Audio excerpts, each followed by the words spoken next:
Mas se você entra numa vida de oração bastante cedo e vai se abrindo à formação espiritual, porque quando a gente começa a estudar a palavra de Deus, começa a estudar a vida dos santos, começa a se abrir à formação espiritual, aí o mundo sobrenatural se abre diante dos nossos olhos. E a gente começa então a perceber esse movimento da alma. Aí é como um novo nascimento, né? O seu autoconhecimento, ele avança assim a 100 por hora. Porque quando você conhece a sua alma, você começa a dar respostas para comportamentos, para emoções, para posturas, escolhas, para limitações, para muita coisa que você só responde com um eu não consigo, é muito forte, é muito doloroso. Quando você começa a fazer esse movimento de voltar-se para dentro, para se conhecer, é diante de Deus que a gente encontra a nossa verdade, né? É diante de Deus que a gente sabe quem a gente é. Quanto mais cedo você olhar para si diante de Deus, que é a verdade, você vai se conhecer e você vai amadurecer e você vai ter respostas e você vai dar os nãos necessários para a vida e você vai dar os sims que Deus te pede de forma muito mais consciente, de forma muito mais corajosa, né? Os desafios, os sofrimentos vão trazer medo sim, porque a gente é humano e a gente tem medo, mas a gente vai com medo mesmo. E a gente vê que esse medo, ele aparece para nos segurar um pouco, mas quando a gente diz, eu vou mesmo assim, ele murcha e a gente ultrapassa. A coragem, na verdade, não é a ausência de medo, né? Não. É ir com o medo, é enfrentar o medo. Exatamente.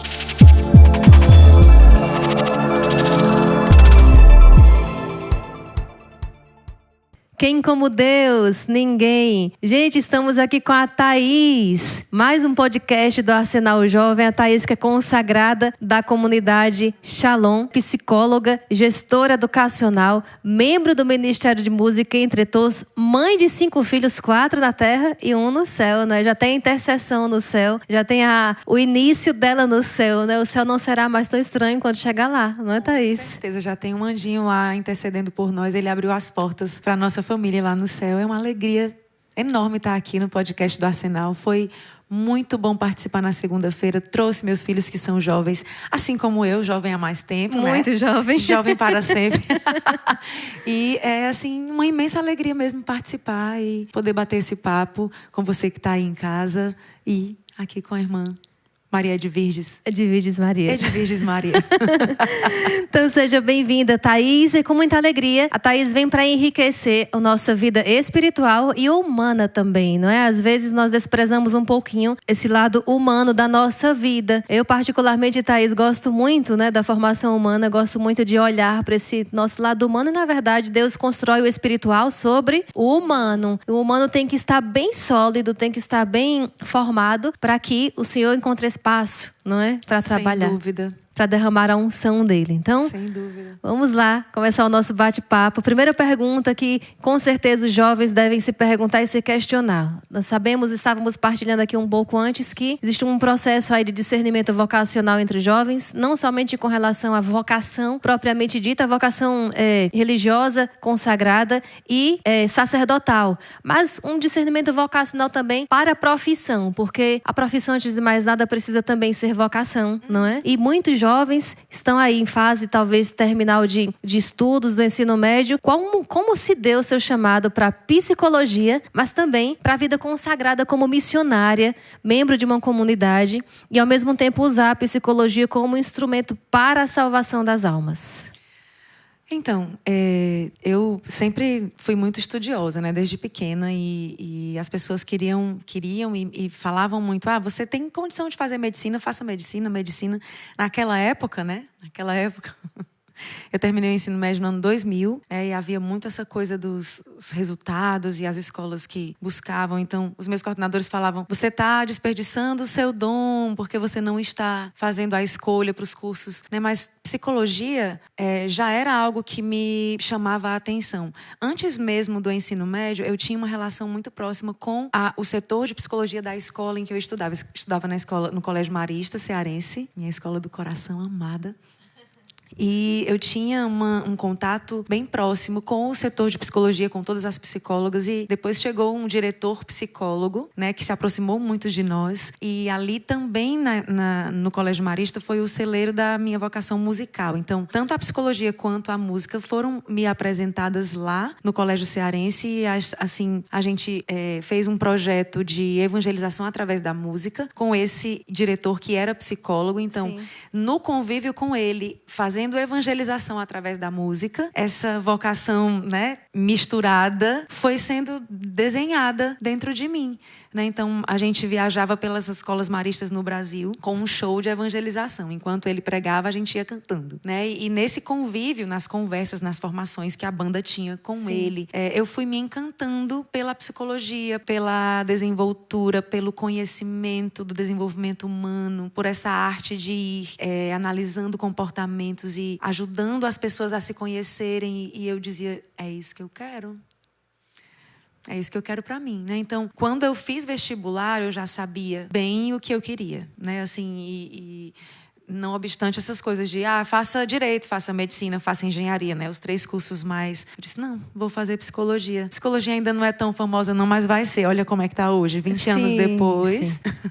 Como cresceu a demanda, muito não é? necessária, é uma ciência muito necessária nos dias de hoje. E eu não me arrependo, faria tudo de novo, todas as vezes que me perguntassem. Assim, realmente uma descoberta que foi muito verdadeira dentro de mim. Quanto ao chamado vocacional, foi um pouco mais adiante, né? Eu sempre estudei em escola católica, sempre estive nos movimentos da igreja, era muito ativa no grupo de crisma, no grupo de jovens, mas a vocação Shalom despertou em mim quando eu já era casada, né? Sim. Assim, num aleluia, eu estava lá numa adoração e no momento em que o Senhor passava no meio das pessoas, eu fui muito, muito tocada e eu rezava assim para que Ele me retirasse do mundo, né? Eu cantava, naquela época já cantava há bastante tempo, mas cantava lá no mundo, cantava em festas, cantava em barzinhos, e aquilo não fazia muito sentido. Então, quando eu fui ao Aleluia e vi os irmãos no palco, vi os irmãos servindo, vi os irmãos cantando de forma tão bela, tão linda, eu disse, Senhor, eu quero isso, né? Se o Senhor me deu esse dom que é tão reconhecido no mundo secular, eu quero que ele sirva para ti, para evangelizar. E naquele dia eu pedi aquilo com muita força. Então, através do Ministério de Música, eu fui atraída para a vocação. Fizemos o seminário de vida para casais e depois, como as pessoas descobriram que eu já cantava, eu logo ingressei no Ministério de Música e pelo Ministério de Música e, claro, no grupo de oração, eu fui descobrindo a vocação, né? E aí, sabe aquele chamado quando você sente que não é só o grupo de oração. Eu quero mais, eu quero adentrar mais, eu quero conhecer mais. Quero me doar mais, né? Quero, exatamente. Não basta doar o dom, isso. Eu preciso doar de si para os outros. Isso. A gente sente o desejo de ser mais. Não é só, vai lá, o grupo de oração, reza um pouquinho. Não, é uma oferta de vida maior. Você sente aquela necessidade de mais, parece que falta. E aí fui pro vocacional, né? Fiz 2 anos de vocacional, depois ingressei. Já tenho 10 anos, fiz meus votos definitivos esse ano. Cada dia mais tenho certeza de que essa oferta de vida, através desse carisma específico, né? E aí a gente dá outro podcast falar sobre os carismas específicos, mas a oferta de vida, o chamado que Deus faz e a gente responde isso, é uma fonte de sentido, talvez a fonte de sentido da vida. Isso, e enquanto você falava, Thaís, me vinha algo que talvez com certeza os jovens também se perguntam, se questionam e vivem também, não é? A carência. O doar-se é totalmente o contrário da carência. A carência, a pessoa quer para si, ela quer muito dos outros para si, ela quer muito das coisas para ela, né? Às vezes o carente, quando ele mergulha muito numa atividade, é porque na verdade ele quer saciar uma carência dele, né? Ele não está com o foco muito na missão, não está muito com o foco naquela tarefa, né? Quando ele se doa muito para uma pessoa, ele não está muito com o objetivo de fazê-la feliz, mas se fazer feliz. É diferente de um chamado à vida consagrada e colocar os dons a serviço, né? Sim. Não é mais o cantar de antes, que era para ser vista, mas o cantar agora para a glória de Deus e fazer que Deus seja visto, não é? Exatamente. E isso aconteceu de forma assim, sabe? Eu lembro de Paulo quando caiu do cavalo e ficou cego. É como se, de repente, os meus olhos se abrissem para... Não, foi para isso que eu fui feita, foi para isso que Deus me deu esse dom. Não foi para o que eu estou fazendo hoje. Sim. Né? E aí o sentido se abre. E é engraçado que você fala da carência e da vida ofertada. O carisma carente, ele tá dentro do autocentramento. A vida consagrada, ela tá muito mais na autotranscendência, né? Eu saio de mim para o outro. Sim. O autocentramento é eu quero que os outros venham a mim. Sim. A autotranscendência, eu saio de mim para o outro. E é na autotranscendência, já diz Viktor Frankl, que é o pai da logoterapia. Não sei se você... Conheço. Pronto, então o sentido da vida está no movimento de autotranscender. Sempre para fora, o olhar para fora. Isso, né? Quando eu tiro meu olhar de mim, das minhas dores, daquilo que me faz sofrer, daquilo que me é limitado, e olho para o outro e vou para o outro, eu cresço indo para o outro, ajudo o outro e a minha vida se completa. Exato, exatamente. E falando nisso, Thaís, como mãe de filhos, mãe de quatro aqui na Terra, um lá no céu, né? Mãe que já enfrentou inclusive essa perda, não é? E que olha hoje para os filhos, hoje o mais velho com 17 anos.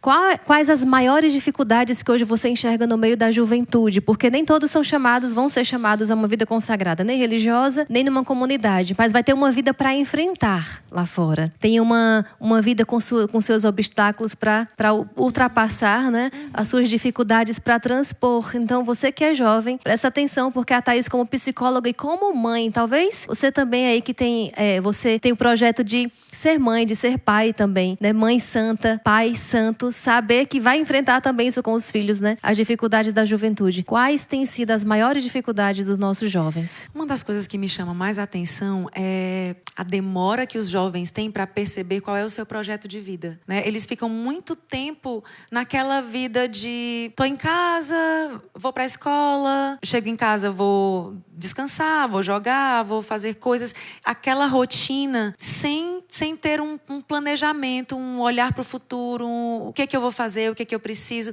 Eles demoram mais tempo para amadurecer essa visão, né? E eu sinto que a gente, como pais, muitas famílias estão mais fora de casa do que antes, né? Estão, de certa forma, com mais dificuldade de acompanhar e de gerar esse movimento, de fomentar possibilidades ou conversas ou impulsos para que eles possam olhar para esse futuro e dizer, já é tempo, o que você deseja. E aí é muito assim, mas eu sou muito jovem para tomar decisões. Mas não é que você vá tomar uma decisão que é para o resto da sua vida. Você vai tomando decisões a cada dia. São pequenas decisões que vão construindo o seu projeto de vida. Considerando as possibilidades, né? Isso. Fazendo considerações, ponderar, né? E nada é tão definitivo também. Hoje em dia a gente vê muita gente que vai experimentando, vai construindo, vai descobrindo talentos, vai amadurecendo e vai trocando de carreira e vai usando dons, desenvolvendo dons. E isso é muito natural. Esse medo de não saber o que definir empaca muito, né? E aí vai fazendo com que eles percam muito tempo. A gente vê jovens ficando na casa dos pais até 30, 35 anos.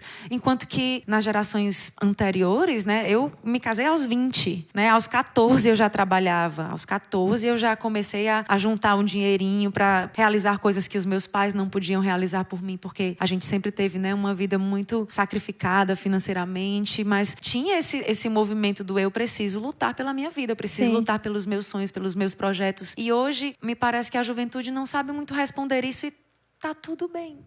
Sim. Eu não sei muito o que eu quero fazer da vida, mas eu penso nisso mais pra frente. Acho que muito também uma perda de autenticidade também, não é? Esses dias conversava com uma jovem e falava pra ela, né, a respeito de determinada luta que os pais tinham vivido. Eu falava pra ela, essa luta não foi ainda a sua, né? Talvez ali você foi suporte para os seus pais, mas ainda não foi a sua luta. Ainda não foi aquela que Deus reservou para lhe fortalecer, para lhe amadurecer, né, para que você cresça. Então, às vezes os pais também, e isso o jovem precisa também se conhecer e ter muito domínio de si no sentido de que não é ser dono da própria vida e agora apartar dos pais para sempre completamente. Considerar lógico os conselhos dos pais sempre. Mas saber que a minha vida enquanto jovem não é a vida dos meus pais. Se faltou algo na vida dos meus pais, eu não tenho uma obrigatoriedade de viver o que os meus pais não viveram. Ou então de compensar o que faltou na vida deles. Isso pode até vir como consequência, como via de consequência, né?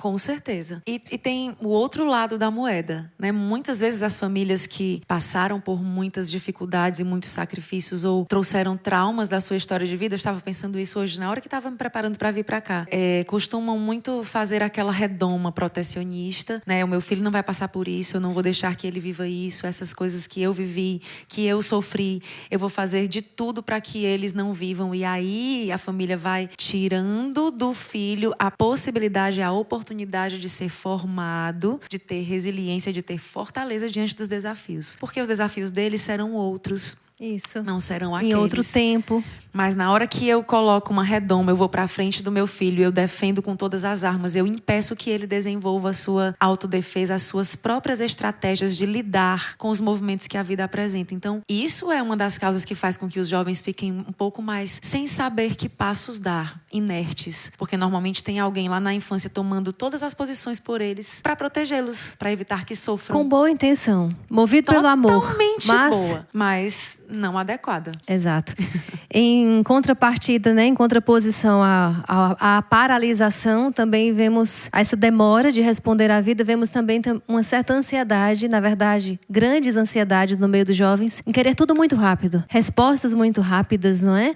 Algumas pessoas têm identificado essa geração como a geração fast food, tudo rápido demais. Tive contato com pessoas assim, com jovens que, às vezes, até um stories do Instagram, 15 segundos, 1 minuto, não consegue terminar, já passa para o próximo, não é? Ele já é cativado pela imagem. Se a imagem não me cativa, se a imagem não me conquista, se a imagem não me convence que o que está sendo falado ali é uma informação que pode me enriquecer, eu já passo para a próxima, não é? Então, como também ajudar os jovens, como os jovens enfrentarem hoje essa dificuldade, na verdade, essa consciência de que para tudo na vida tem um tempo. O Eclesiástico vai dizer, né? Debaixo do céu existe um tempo para cada coisa. Tempo para plantar, tempo para colher, tempo para nascer, tempo para morrer. Como que o jovem pode hoje reorganizar a sua vida dentro de um tempo, sabendo que ele não precisa também correr tanto? Então, a gente precisa ter um movimento intencional de parada, né? Porque o nosso cérebro ele vai aprendendo a se comportar diante dos estímulos que a gente vai apresentando para ele. Então, a gente hoje tem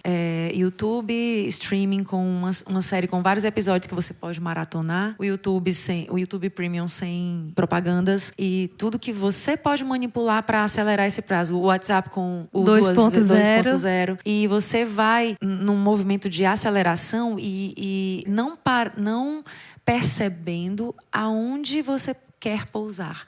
Você vai procurando, rolando feed no 2.0 para ver, para terminar, para chegar no final. E você esquece de procurar o foco das coisas. Onde eu quero, o que eu não quero. Eu sinto que os meninos não sabem esperar porque tá tudo muito à mão e eles podem passar muito tempo. Os jogos, né? Jogos com as recompensas são muito rápidas. Eu jogo, tenho moedinhas. Eu jogo, tenho lives. Eu jogo, tenho... Gente, os meus termos são de gamers antigos, tá? O meu filho fala de... Como é que chama, meu Deus? Patacas, sei lá. Vamos lá. Essas coisas que eles vão ganhando, os jogos que nunca terminam, nunca são finalizados, tem sempre novos desafios, mas estão ali mantendo a pessoa escrava daquela recompensa constante, recompensa constante, recompensa constante. A gente falava um pouco no Arsenal, né? Então, se você não recebe a recompensa na hora, não vale a pena. Você não consegue ficar mais tempo no esforço por uma recompensa que vai demorar mais. Sim. É mais difícil para eles se fixarem em algo que pode ser muito mais valioso, mas está muito mais distante. E a gente vê os jovens desistindo muito mais fácil. Eu tentei, não consegui. Tenta de novo. Sim. Tenta de outra forma. Não há nenhum problema em recomeçar. De maneira nenhuma. Muito pelo contrário. É heroísmo. Quando a gente vai errando, a gente vai se aperfeiçoando. Por aqui eu não posso mais. Desse jeito não é legal. Vou tentar de outra forma. Mas parece que eu fiz, não tive a recompensa, eu fracassei. Não tento mais. Você vê isso entre... As crianças estão assim. Os jovens estão assim. Existe um movimento de desistência muito fácil. A resiliência está muito mais difícil de ser construída entre eles. E isso vai também gerando essa ansiedade. Porque os erros, as falhas, a gente se depara com as nossas incompetências, né? Porque até que a gente aprenda a fazer algo, a gente não sabe. Então, sim, isso é uma incompetência. A gente se depara com as nossas incompetências que vão se transformar em competências. A partir do nosso esforço e da nossa persistência, a gente se depara com elas o tempo todo, né? Então, diante de uma incompetência que eu percebo em mim, eu me acho um fracassado e já não vou mais para isso. Só que eu vou percebendo incompetências em várias áreas. Então, daqui a pouco eu não sei fazer nada. Eu sou fracassado em tudo. Por quê? Eu tentei uma vez, não fui bem, então é porque eu não sou para isso. Não Não é assim. A gente precisa ir desenvolvendo os nossos talentos. Tentei uma vez, não fui bem, vou tentar de outra forma, vou tentar de outra. É isso que eu quero? Isso me atrai? Isso me chama a atenção? Pois eu vou me esforçar para desenvolver isso. Né? A gente tem, algumas pessoas têm, digamos assim, mais aptidão ou dom para algumas coisas. Algumas pessoas não têm, mas gostam muito, são atraídas por aquilo. E é possível desenvolver tanto um dom que você já tem, quanto algo que você quer muito, né? Eu quero muito poder estar com os jovens, falar com os jovens, mas eu sou uma pessoa muito tímida. Eu morro de vergonha de me aproximar, eu não consigo.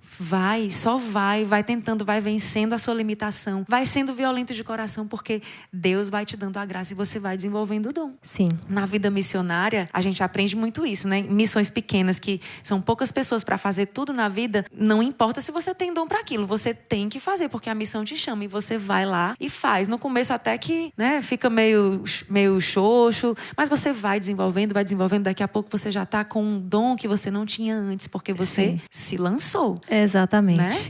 E assim, tudo também parte de uma concepção correta ou incorreta também das coisas, não é, Thaís? Porque às vezes nós vamos adquirindo, vamos acolhendo, aceitando os conceitos que o mundo vão dando de certas coisas. Por exemplo, do fracasso, que você acabou de falar agora. O que é fracasso realmente? Não é? O fracasso é realmente algo que deu errado na minha vida, ou eu transformo? O Victor Frankl falava muito isso, de transformar o fracasso em triunfo. Se olharmos para a cruz, se olharmos para Jesus crucificado, foi o maior derrotado do mundo, né? Foi o maior fracassado. Porque a estes olhos aqui, de acordo com um conceito mundano, não houve vitória, não houve morte, houve sangue derramado, né? Não houve um trono, não houve uma coroa de ouro, houve uma coroa de espinhos em Jesus. Mas o que é que nos faz ver a vitória do Senhor? É exatamente algo muito mais além, algo muito mais profundo. Não é somente um conceito, mas aquilo que a influência que aquele fato ocasionou no mundo, né? A crucificação de Jesus, a morte e ressurreição de Jesus, por exemplo, o que influenciou no mundo? A salvação do mundo, a salvação das almas. Trouxe para nós a nossa redenção, remiu os nossos pecados. Então, essa visão que o jovem tem, o que é que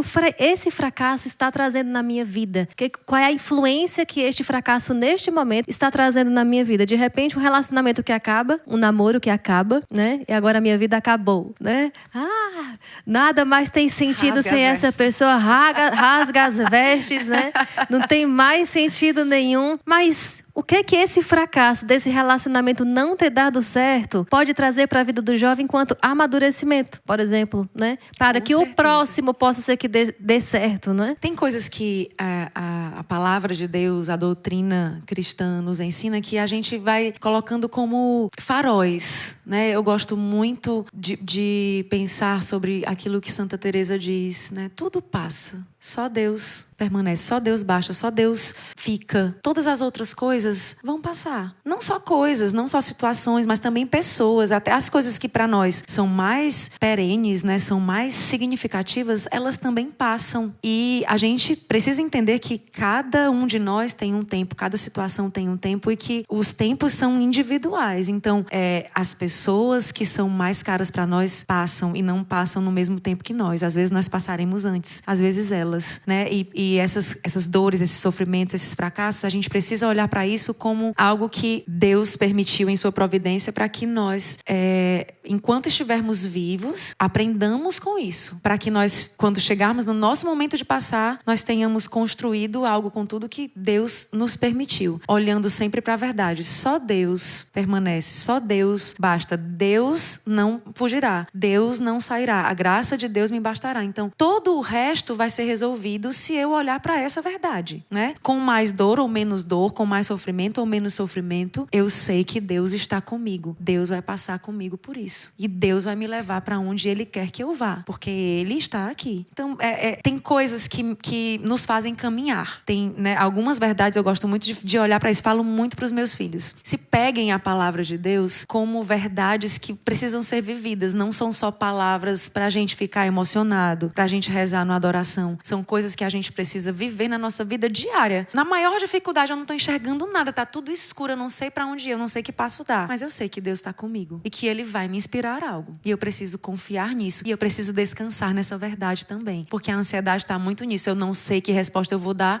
então eu quero logo fugir disso, porque eu não sei o que eu vou fazer e não dá pra eu lidar com isso. Calma, porque a gente não tem todas as respostas sempre, na verdade quase nunca. Sim. Mas se a gente sabe que Deus está conosco, a gente sabe que de alguma forma vai dar certo. Sim, e se o jovem não tem um referencial de repente encontrar uma resposta, que bom que talvez você que é jovem, que está assistindo agora, né, escutando tudo isso que a Thaís está trazendo, talvez o Senhor chama o jovem a fazer algo inédito. Talvez ele vai encontrar aquela resposta daquele jeito pela primeira vez na vida, né? Talvez você está sendo escolhido para encontrar uma resposta para a vida, para compartilhar com outros de maneira inédita. Você falava do sentido da vida, né? E às vezes essa profundidade que pessoas adultas, às vezes já mais maduras de idade, não têm, que dirá o jovem, não é? Mas se na juventude o jovem já começa a ser profundo, o jovem ele já começa a ser maduro, ele começa a saber lidar com esse tipo de quadro, né? De saber esperar, de não ter essa ansiedade tão grande, de saber olhar para si também, para dentro de si. Estava aqui pensando enquanto ela falava também, admiro muito o psicólogo e o orientador espiritual, porque talha o intocável, né? Forma o intocável, que a alma não se toca numa alma. Nós tocamos no corpo, mas não tocamos na alma, né? O psicólogo e o orientador espiritual têm que ver o invisível e tem que tocar o intocável. Sim. E por que eu estou dizendo isso? Porque a nossa alma, ela é única, né? Nós somos únicos no mundo. Então, não existe uma fórmula, enquanto psicóloga. Não, tenho certeza que você não tem uma fórmula como um remédio que diz assim, todo mundo que chega com depressão, o jovem que chega com depressão é assim. Todo adulto que chega com depressão se trata assim. Né? Com ansiedade é desta forma. Não. Só que nessa individualidade tem coisas que apenas o jovem vai ver dentro dele. Como é que ele consegue olhar para dentro de si de maneira única também, deixar que Deus fale com ele e diga para ele o inédito, aquilo que só ele vai ouvir de Deus. Eu acho, irmã, que a vida de oração é que nos abre para isso. Né? Porque a gente tem o mundo material, o mundo natural, e a gente tem o mundo sobrenatural, que não é facilmente percebido se a gente não faz um movimento voluntário de estar atento. Né? Então, é na vida de oração que os nossos olhos espirituais se abrem e a gente consegue, então, olhar para a nossa alma que está dentro, que está, né, mexendo, desenvolvendo, crescendo, assim como o corpo. Mas é possível você viver completamente no mundo natural, percebendo escapadelas do mundo sobrenatural e achando que isso é alguma coincidência ou algo que é do acaso. Mas se você entra numa vida de oração bastante cedo e vai se abrindo à formação espiritual, porque quando a gente começa a estudar a palavra de Deus, começa a estudar a vida dos santos, começa a se abrir à formação espiritual, aí o mundo sobrenatural se abre diante dos nossos olhos e a gente começa então a perceber esse movimento da alma.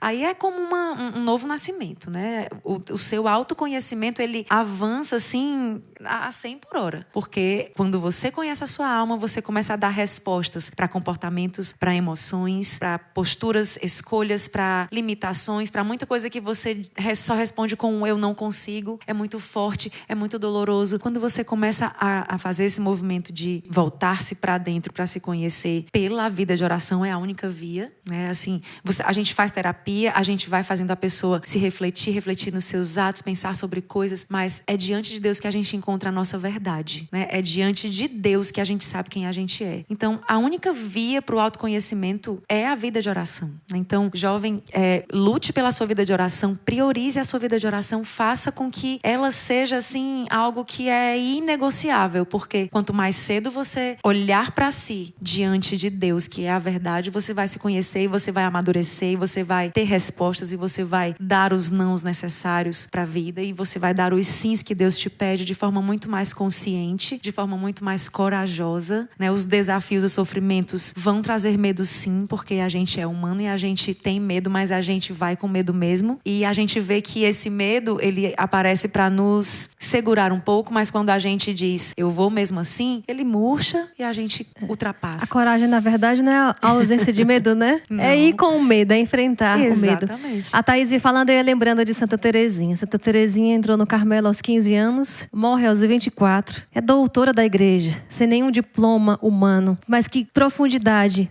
Entrou jovem no Carmelo, morreu jovem, e uma profundidade de sabedoria que, naquele tempo, né, muitos anos atrás, e que pode hoje também para o jovem ser esse modelo de profundidade enquanto pessoa humana, né? Mas também enquanto pessoa que amava a Deus. Santa Teresinha amava muito a Deus, né? Santa Teresinha também tinha consciência, né? Como você está dizendo também, a consciência de que em determinado momento até foi capaz de dizer: entrei no Carmelo sabendo o que ia encontrar. Vim para sofrer, para salvar as almas. Mas não é um sofrimento masoquista, né? Não é um sofrimento... Quando falamos em sofrimento, sofrimento visto pelo olhar cristão, não é um sofrimento masoquista, sofro pelo sofrimento. Não, eu sofro os sofrimentos que chegam, enfrento os sofrimentos que chegam, não vamos atrás de sofrimento nenhum, mas nem precisa, não é? Para a vida de hoje.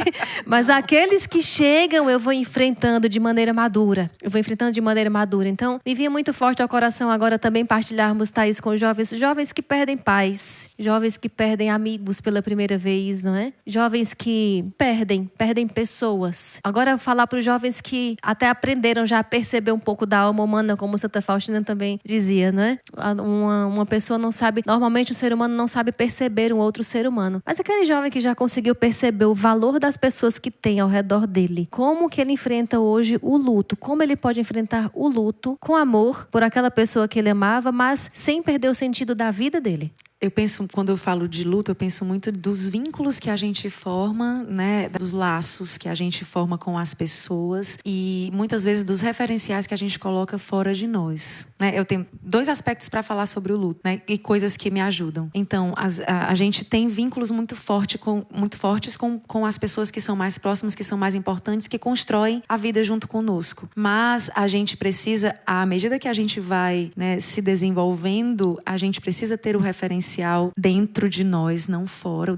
O referencial de autoconhecimento de quem eu sou entre nós e Deus. Porque a gente a gente precisa se desapegar de todas as coisas em determinada medida para que a gente consiga seguir a vida diante das perdas que a gente tem. Então, eu tenho um vínculo muito forte com os meus pais, eu tenho um vínculo muito forte com o irmão, com um amigo. Esse vínculo é algo que é muito positivo porque me ajuda a construir a vida. Quando ele parte, né, eu preciso primeiro crer que ele nasce para a vida, porque existe a vida eterna no céu eu acredito, eu creio na vida eterna, eu creio que agora ele continua a missão lá como Santa Teresinha, né? Eu estou no céu, mas eu estou olhando por quem está na terra e eu não vou descansar até que todas essas almas por quem eu intercedo estejam aqui. Sim. Né? Então, o céu é a continuidade. Para a alma, céu é a continuidade. Então, a terra é só exílio, como ela diz, e treino para o céu, não é? Isso. Então, se eu perco alguém que construiu essa vida comigo, a crença, né, a fé no céu, na continuidade da vida, faz com que eu continue ligada àquela pessoa. E eu não tenho mais a carne, o corpo, o vínculo material, mas a ligação, a ajuda, a presença, os valores, tudo aquilo permanece. Então eu posso olhar para esse céu com esperança de que um dia nós estaremos juntos de novo, porque essa pessoa, né, foi antes, como o meu filho, né? Ele está lá antes e um dia nós estaremos juntos. Isso ajuda a gente a viver a dor desse luto, porque não acabou, né? Não é o corpo foi para ali, para debaixo da terra e não existe mais. Não, essa história não é só aqui. Essa história continua e existe um céu todo acontecendo. Não é só no futuro. Esse céu está para mim também. Sim. Né? A vivência desse luto, eu acredito que seja mais fácil dessa forma. E quanto aos vínculos, os vínculos eles são favoráveis, são positivos, porque nós somos seres sociais. Mas o nosso referencial precisa estar em nós. Quem eu sou, quem eu sei que sou, precisa estar em mim, não no outro. Não no que o outro pensa de mim, não no que o outro julga de mim. É no que Deus pensa de mim. Na verdade, que eu conheço diante de Deus. O meu referencial está em Deus, a partir de mim, né? Não sei se ficou claro, mas é que a gente tem que se acostumando a desapegar dessas coisas, senão a gente vai. Quando a gente perder, a nossa vida também vai junto. Sim. E não vai, Sim. né? É Santa Teresinha que dizia também, não é? Eu sou aquilo que Deus pensa de mim. Sou aquilo que Deus pensa de mim. Agora, Thaís, por fim, dizer para os jovens a importância de pedir ajuda. jovem, quando se depara com o limite, se desespera, não é? O jovem se vê, de modo geral, se vê como muito forte, imbatível e invencível. Só que quando descobre a realidade, que não é tão imbatível e invencível assim, e precisa de ajuda, mesmo nas pequenas coisas. O que você diria hoje para um jovem que está querendo viver, que está querendo enfrentar e solucionar os problemas da sua vida, de modo geral, em todos os âmbitos, sozinho? Não fique sozinho. Nós não somos completos sozinhos, nós não somos autossuficientes, nós precisamos uns dos outros, somos seres sociais, precisamos de ajuda, precisamos de um olhar maduro a nos conduzir, precisamos de orientação espiritual. Busque ajuda e busque no lugar certo. Sim. Não busque ajuda entre as pessoas que estão com as mesmas dificuldades, com as mesmas dúvidas, com as mesmas perguntas. Senão vai ser carência alimentando carência, né? Exatamente. Você precisa procurar ajuda em alguém que te inspira aquilo que você não tem. Uma orientadora espiritual, um sacerdote, um terapeuta, né? Um amigo mais velho. Um amigo mais velho, alguém que já passou por situações que você está passando e superou aquilo de forma adequada, de forma exitosa, né? Assim, essas pessoas, elas são bons conselheiros, são bons amigos, são pessoas que nós devemos nos aproximar. Se você se sente fragilizado, se você se sente em dúvida, se você se sente perdido, se aproxime de pessoas que têm aquilo que você sente falta. Sim. Né? Que podem te ofertar, que podem te oferecer conselhos, que podem te oferecer boa companhia, que podem te afastar de perigos, de riscos, para que você então vá também se formando a partir dessa mentoria. Né? Desse auxílio que vai caminhando à tua frente. Quase que criando uma cúpula de proteção, assim, de pequenas sabedorias aqui de pessoas do mundo, não é? Que estão no mundo. Eu lembro assim, não é... Muito jovem tem vergonha de pedir ajuda, de reconhecer que está vivendo aquilo, porque tem medo de as pessoas julgarem. É fracassado, é mole, não consegue lidar com isso, isso é bobagem. Tipo, alguma coisa muito pequena está me fazendo sofrer absurdamente, eu não sei lidar com aquilo, eu morro de vergonha de dizer. É por isso que eu não peço ajuda. Eu vou viver isso sozinho. Não faça isso, porque nenhuma dor é pequena demais, nenhum problema é pequeno demais. Cada um sabe o quanto aquilo corrói. Isso, né? Então, não subestime a sua dor. Ela pode ser pequena para o outro, mas para você, ela é desse tamanho. E se você está sentindo necessidade, não consegue lidar sozinho, peça ajuda e vá em busca. Não fique com medo do julgamento, não fique com medo de ser o bobo, ser o fracassado, porque isso não vai te fazer melhorar. Sim.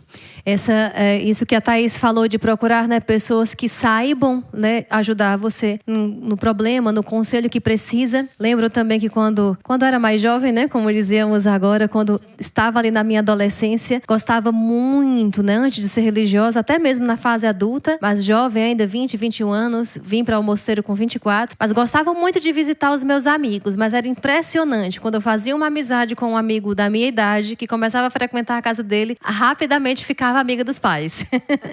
Então lembro que 2 grandes amigos que tenho na minha cidade de origem, né, em Bezerros, Pernambuco, a Verônica e o Tadeu, chegava e saía sem dar uma palavra com eles, né, passava a manhã inteira, né, ou então à noite, o tempo que ficasse lá conversando com o pai, né, que já com esclerose múltipla, contando o que tinha vivido na juventude, como tinha enfrentado, quando a doença chegou, e aquilo me fazia pensar, um dia eu vou deixar de ser jovem, né? Se eu não morrer jovem, eu vou deixar de ser jovem algum dia. Então, o jovem precisa considerar isso, que a juventude, ela também vai passar. E nos coloca diante de 2 situações. Preciso viver minha juventude muito bem. E viver bem não é fazer tudo o que se quer, é viver bem, mas já juntando o tesouro para o futuro, né? Já juntando esse tesouro de sabedoria, né? A mãe deles também, Dona Maria do Carmo, já no céu também. E assim como muitas mães, professores, eu fiquei muito amiga de todos os meus professores, né? Então, percebi que isso na minha orientação vocacional para a vida religiosa, mas também muitas dificuldades da minha vida ali naquela época de juventude, me ajudavam muito, né? Minha mãe trabalhava muito na época, então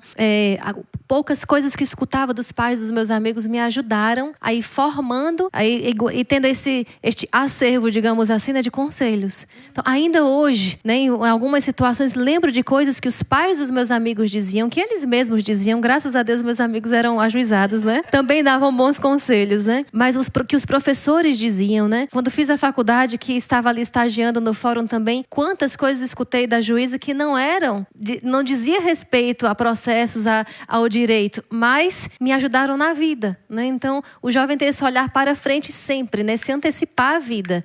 Se um dia eu deixar de ser jovem, né? Se não for para o céu antes, e chegar na minha fase ali mais madura, né? Também, lógico, claro, vai chegar também da velhice, eu ter este acervo de sabedoria. Como é que o jovem hoje pode fazer para ter esse gosto de ser sábio? Tinha muita vontade de fazer essa pergunta publicamente, estou fazendo agora. Como é que o jovem faz para ser sábio ainda jovem? Colhendo experiências, né? A maturidade, né, não chega com o passar dos anos. Existem pessoas que não conseguem alcançar a maturidade, a vida vai passando e ela vai vivendo sem colher experiências que trazem maturidade. A partir da vivência das experiências, com resiliência, olhando para as quedas, para os erros, para os fracassos, para os conselhos, para a vida de outras pessoas que viveram. Muita coisa a gente aprende a partir do que a gente vê as pessoas vivendo, né? A partir da vivência dos nossos pais, como você mesma colocou. Muita coisa a gente vai aprendendo se a gente tem um olhar atento para o que está à nossa volta. Porque a gente pode viver a vida só coletando prazeres aqui e ali, com o objetivo fixo de viver coisas prazerosas, sem pensar muito nas consequências. Se a gente vive a vida de forma inconsequente, a gente não amadurece. Os anos vão passando e a gente vai sendo antes um adolescente inconsequente, um jovem inconsequente, um adulto inconsequente, e a maturidade, ela não é automática, né? A gente, para ser maduro, para ter esse olhar de sabedoria, a gente precisa estar atento ao que acontece à nossa volta e ir coletando dessas experiências aquilo que de fato importa, né? Olhar para cada experiência e se perguntar e ficar com o rema, né? Nos grupos de oração, sim, a gente tem muito isso. Qual foi o rema dessa pregação? Qual foi o rema dessa oração? Qual foi o rema dessa situação? Qual foi a lição que você tirou disso? E aí você vai fazendo ali o seu tesouro, né? Colocando o seu baú de lições, de experiências. E aí, a cada experiência nova que você vai vivendo, você pode ir naquela gavetinha de experiências, de lições, e ir construindo outras. Sim. E aí você vai somando sabedoria em sabedoria, experiência em experiência, para construir essa sabedoria da vida madura. Sim. Que não chega só com o passar dos anos, mas sim com essa vivência atenta das experiências. Lembrava que eu escutava também de um militar uma vez, um militar que dizia assim: o verdadeiro sábio é aquele que aprende com o erro dos outros, né? Nós escutamos, não precisa ficar errando. A gente escuta muito, né? Errando que se aprende. Às vezes é preciso você errar, mas ele dizia: o verdadeiro sábio é aquele que aprende com o erro do outro. Sim. Se eu vejo uma pessoa, por exemplo, colocar a mão na eletricidade e levar um choque, eu não vou fazer isso, não preciso errar para saber, porque eu vi, né? Então, é isso. Por fim,